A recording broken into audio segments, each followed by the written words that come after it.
welcome to this Urban Education Conference, and welcome to the Central State University campus. The 7th Annual National Urban Education Conference drew more than 750 students, teachers, school administrators, and community service activists to the campus of Central State University, a record conference crowd. The numbers of people in this audience reflect a broad field and interest in urban education.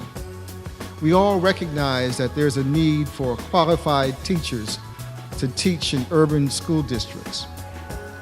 We will need more teachers because the numbers of minorities in our school systems, particularly our public school systems, will only increase. Statistics from the Ohio Department of Education are staggering. They show Ohio's public schools are graduating about 70% of Black and Latino students who enter 9th grade. That's compared with about 90% of white students. When you have a conference like this, it actually is there to fill a gap where you're talking about your interest in being an urban education person. You need to understand the urban society. You need to understand the levels of classes that are there. Students are our most important resource. There's no other resource that's as important as our children. And these people, these teachers, these educators, they impact them. And they impact them not only for the moment, but for the rest of their lives. When you go into urban settings, there's a lot of external issues that you have to deal with. A lot of those neighborhood and city home issues coming out of those environments certainly impact the classrooms today. And teachers need to be aware of what they are. They need to get rid of some of the myths that they may be coming in with. Maybe get a better understanding through knowledge and experience from some of the professional administrators who have been here speaking today, who I feel like have done a great job enlightening them on some of the roadblocks that they may encounter. You have to be able to communicate with people on whatever level we consider them on. Can I get a witness again? We are continuing to have a large number of African American students who are achieving in the competitive general media marketplace, mainstream marketplace. Now, it's not that we need to try to be like any other ethnicity. That's only needed when there becomes a time when you have to have a job and you have to compete. And so in order to do that, then you must learn the competing skills. So we got to teach our kids how to learn their language, their way of doing things, if we want to compete for these jobs in America. The conference's theme, Teaching and Learning in a Multicultural Society, and its nationally renowned presenters challenge conference participants to do something about it. I'm stunned that in the wealthiest country in the world, there's not one city, not one urban environment or rural environment where there are poor people, where we can say that education has been fixed. What is the matter with us? How are we settling for this? We believe that we can affect peace in the Middle East and we can't fix what's broken? There are some things that we can do to educate our young people. One thing is not giving up. Education, when correctly understood, is a method of human empowerment.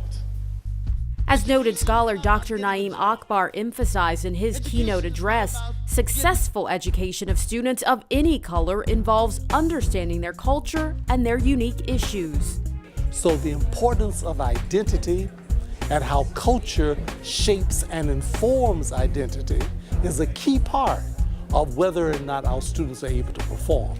So that's on the side of why many students don't perform as well as they ultimately could perform.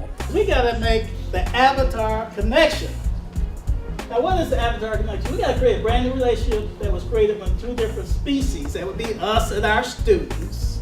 More than 20 conference workshops and seminars gave participants even more insight into teaching and learning in diverse classrooms.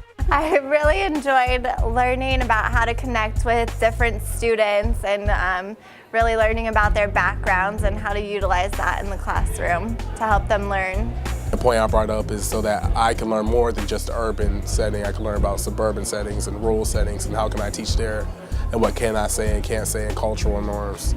Personally, what I've learned is that I haven't really understood the differences that go into education, because growing up I've I have fell into that very vast majority of individuals that the education system is geared towards. So as being an early childhood educator and being a major influence it's going to be on young minds, it's important for someone like myself to hear the differences and the diversities and how it really needs to be structured not for a specific group of individuals but for everyone.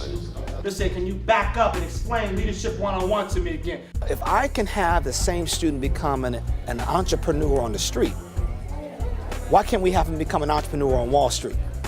And that's the dynamics of working at these kind of conferences, is to look at bringing different folks together who have a common language called love. And that's the love of education. And I think that's what's missing right now in our school systems and our school districts, is that it's not so much about standardized testing as is regards to these young people are saying, who's going to show me some love at the end of the day? And then more importantly, who's going to help me find my passion? I want to compare IDI, which is a theory-based instrument, to an opinion survey. The workshop I conducted today was on intercultural development inventory.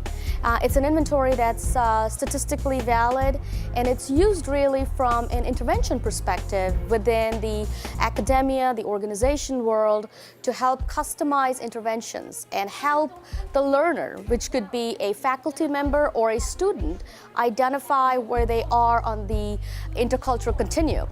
And really what that means is help them understand how they relate to other cultures, how they work with other cultures, and what do they need to do differently to get better at it. It's a great tool to help you from a building self-awareness and going from a monocultural perspective to an intercultural global perspective. Each year, this conference provides resources to urban school districts, educates new teachers, and provides a network of experts for participants. Cross-pollination of ideas, there's exchange around best practices, and there is a lot of interest in improving in quality, and so the atmosphere and the content that's presented mixes together to make for just an absolute wonderful day.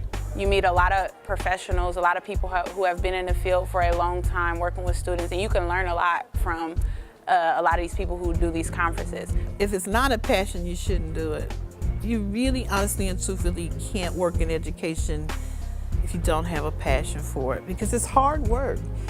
Well, when he died, we was inherited by his son, Master Charles.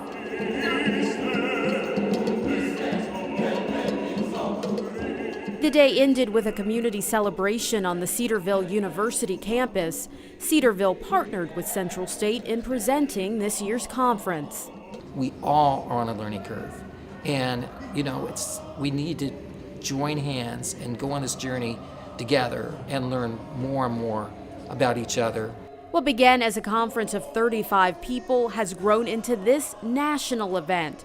And even though the theme from year to year may change, the reason behind the conference remains the same.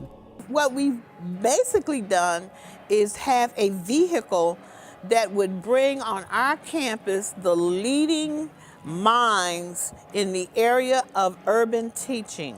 We don't really care, as I've said many times, we don't care who's teaching the children. We just want whoever is teaching the children to be the most competent and the best our children can have, because they deserve it.